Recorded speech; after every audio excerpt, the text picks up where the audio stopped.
बांकुर उन्नीत मध्य इंग्राजी विद्यालय मध्याह्न भोजन अनियमितता नहीं बीओ कोठारे अभियोग। औपदा ब्लॉक फतेहपुर पंचायत बांकुर उन्नीत मध्य इंग्राजी विद्यालय मध्याह्न भोजन अनियमितता नहीं अभियोग होइछि। मैडम दायित्व रे मां तारिणी एसएचजी ग्रुप थिबा बेले अल्प परिमाण रे दिया जाउथिबारु अभिभावक बारंबार अभियोग करे मध्य सुफल मिली पारु नाही। अपर पक्षरे एसएचजी ग्रुप सभापति अभियोग करिसेंती सरकारक तरफ खाद्य पई अल्प टंका आसुथिबारु आमे कम परिमाण रो खाद्य देउछु। ए विषय रे पीओ को जोगाजोग करिबारु से एहार तदंत करिबे बोली प्रकाश करिसेंती। बालेश्वर धनंजय पंडांक रिपोर्ट एनटीवी ओडिया। आमर धर अंडा दिन लॉस होउची सेइथमे ताको एडजस्ट करबे आज साबुन दिया होउची सर्फ दिया जाउची अंडा दिन लॉस रहउची सेई काठ पई गुटे पिला पिछे काठ हमर 50 पैसा आछि सेते तो काठ हो नाही तेनु करी काठ बाबद को अधिक पैसा जाउची सेइथमे से किछि कम करके दउचंती। एटा आउ किछि कम अछि कोटा सोयाबीन बडी आउ कोन कम अछि त कोन त अभियोग आछि आपण खाइबार ठीक ठाक हो नाही आ आपण जदी आपण भाबुचंती लॉस होउची आपण चलौचंती केमि ताले काहे कि चलौचो हमर त आमे त आज बेला कि जानि नथिल 15 वर्ष ला ग्रुप चलथिला जानि एबे जानछु हमर जने रुसिया मरी गलेनी आ जने बुढी से रिटायर्ड हेकी रहिलेनी सेमान कत्र आमे भी किछि अपन प्रॉब्लम नथिला। बर्तन जो नुवा रुसिया आछंती से माने कहउचंती जे हमर कम दउचंती जदि कम दउचंती ए नगद उपरे पहर दिन हमर शिक्षयत्री माने भी रहिचंती प्लस हमर वार्ड मेंबर भी अछंती से दिन आळु नुचा हेकी रहितिला आळु भी हां चेयरमैन भी हमर अछंती हमर येर कमिटी मेंबर चेयर मेंबर भी अछंती फोटो भी अछि तेल कते एक्स्ट्रा रखिला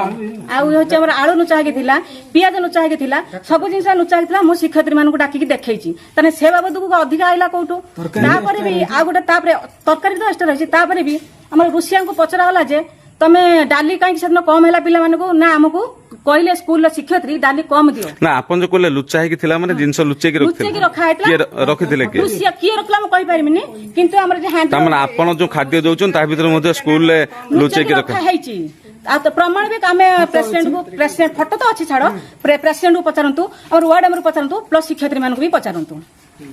एमडीएम एक्चुअली गवर्नमेंट जो गाइडलाइन रखी से गाइडलाइन हिसाब से नदबारु आमर ग्राम रे वाड़ेगानर वार्ड मेंबर मानस कुमार दास तथा से जड़े मेंबर अच्छा सी कम्प्लेन उठाउछंती किंतु तांकू कहिबारु से कहउछन मोर लॉस होउची मु सेही बाबद मु एडजस्ट कर चलौची किंतु मु सरकार तथा आम कलेक्टर अनुरोध करी ए बाबद अवगत तांकू पहुंचला पर से निश्चित ए बाबद चिंता करंतु जिमि जने गोटे ग्रुप हो कि स्कूल हो जिमि ताकू सुचारू रूप चलै पारिबो ता विषय चिंता करंतु। खाद्य सर जेतिकी दबा कथा क्वांटिटी आमर परिवार पिला संख्या जेतिकी रहउची सेतिकी आसुनाई खाद्य से माने कहउचंती आमर खाद्य ठीक रे दिया होची जे पैसा गवर्नमेंट हिसाब रे पैसा हिसाब रे आमे दउचू आमे किंतु एतिकी दबु कोन दाबी रहउची कोन अभाव दैछंती आमर स्कूल रहउ न को एसएच मेंबर नहुंतु किंतु खाद्य आमर ठीक रे मिलु छुआ ठीक रे पांतु जे अभियोग करछन जे मेंबर माने हम खाद्य कम दउछु किंतु या पूर्वरु दि तीन थर हिसाब पत्र होती जे खाद्य कम द्वारा कारण है मोर लॉस हो अंडा दिन गवर्नमेंट दौर मत 57 जनकर पिलार 398 टका दौर किंतु मोर खर्च हूँ 615 टका 217 टका फ्लाट लॉस हो गोटे दिन अंडार किंतु डालीर गोटे दिन डालीर गवर्नमेंट से सेम पैसा दौर 398 टका किंतु मोर खर्च हूँ 266 टका 132 टका लाभ हो आ बड़ी दिन से सेम पिला 398 टका दौर 57 जन पिलांकर सेठी हूँ 82 टका लाभ हो टोटाल 3 दिन कैलकुलेशन कला बेलू मोर तथापि 100 टका डेफिसिट पड़ू यही कम जाऊँगी बड़ी गोटे दिन किले 100 ग्राम होता गवर्नमेंट रेट अनुसार 100 टका मुझे 50 टका 5 पैकेट देती 5 पैकेट प्रॉफिट बेले अंडार मोर 217 टका लॉस आमर चेयरमैन आ हेडमास्टर ए विषय में अवगत कराई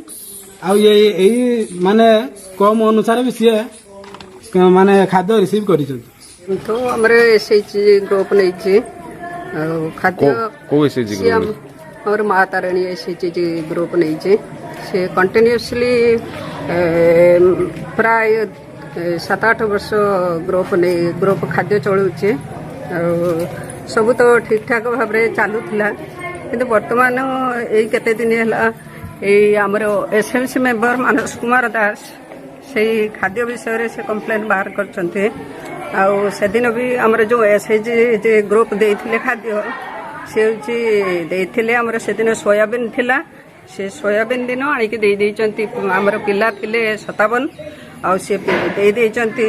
500 ଗ୍ରାମ ସୋୟାବିନ୍ ଦେଇଥିଲେ। ଆଉ ସେ ତାଙ୍କର ସେଦିନ ଥିଲା କ'ଣ କେତେ ଦବା କଥା ସେ? କିଲେ 10 ଗ୍ରାମ ଦବା କଥା। ଆଉ ତାପରେ ମୁଁ ବି ତାଙ୍କୁ ସେଦିନ ବି ପାର୍ଟି କରିଥିଲି। ମୁଁ କହିଲି ଆମର ତ ଆଜି କିଲେ 10 ଗ୍ରାମ ଅଛି, ତମେ କାହିଁକି 500 ଗ୍ରାମ ଦେଲ? 500 ଗ୍ରାମ ନା 5 ପ୍ୟାକେଟ ଦେଇଛି? 5 ପ୍ୟାକେଟ। ସେ କହିଲେ ଯେ ମୋର ଏଇଟା 50 ଟଙ୍କାର ମୁଁ ଦେଇଛି। ଆଉ ତାପରେ ମୁଁ କହିଲି ଦେଖ ତମର ସେ ଯେଉଁ ଆମର ଏସଏମସି ମେମ୍ବର ମାନସ କୁମାର ଦାସ ସେ ସବୁବେଳେ କମ୍ପ୍ଲେନ୍ କରି ଆସୁଛନ୍ତି। ଆଉ ଖାଦ୍ୟ ମୁଁ ତ ଚାହୁଁଛି ଯଦି ସେ ଠିକ୍ ଠାକ୍ କରୁଛି କି ନାହିଁ ତା ପାଖରେ ସମ୍ପୂର୍ଣ୍ଣ ତଥ୍ୟ ଆପଣମାନେ ନିଅନ୍ତୁ, ସମ୍ପୂର୍ଣ୍ଣ ବିବରଣୀ ତଥ୍ୟ। ତା ସାଙ୍ଗରେ କ'ଣ ଭୁଲ ହେଉଛି ମୁଁ ତ ଦେଖି ଆସୁଥିଲି, ତ ତାର ସବୁଦିନ ଏବେ ଠିକ୍ ଥିଲା, କିନ୍ତୁ ଏଇ କିଛି ଦିନ ହେଲା ଚାଲିଛି ପ୍ରୋବ୍ଲେମ୍। ଆଉ ମୁଁ ତ ସେଦିନ ବି ମୁଁ ତାକୁ କହିଥିଲି ଟିକେ ତା ନାଁ ଅଜୟ, ମୁଁ କହିଥିଲି ଅଜୟ ଠିକ୍ ଠାକ୍ କରିକି ଦିଅନ୍ତୁ, କାହିଁକିନା ମୋର ବି ମୋ ଉପରେ ରିସ୍କ ଅଛି, ଆଉ ସବୁଟା ଠିକ୍ କରିକି ଦେ। ଆଉ ସେ ବି ମୋ କଥା ମାନିଥିଲା। ଆଉ ତାପରେ ଯଦି ଆପଣମାନେ ରିପୋର୍ଟ ନିଅନ୍ତୁ, ସେ ଯଦି ଠିକ୍ ଦେଉନି ବୋଲି ଆପଣ ଭାବୁଛନ୍ତି, ଆପଣ ଯାହା କରିବା କଥା କରନ୍ତୁ। ଯଦି ଅନ୍ୟ କୌଣସି ଏସଏଚଜି ଗ୍ରୁପ ନେବା କଥା ସେମାନେ ଭାବିବେ ତାହେଲେ ଦେଇପାରିବେ।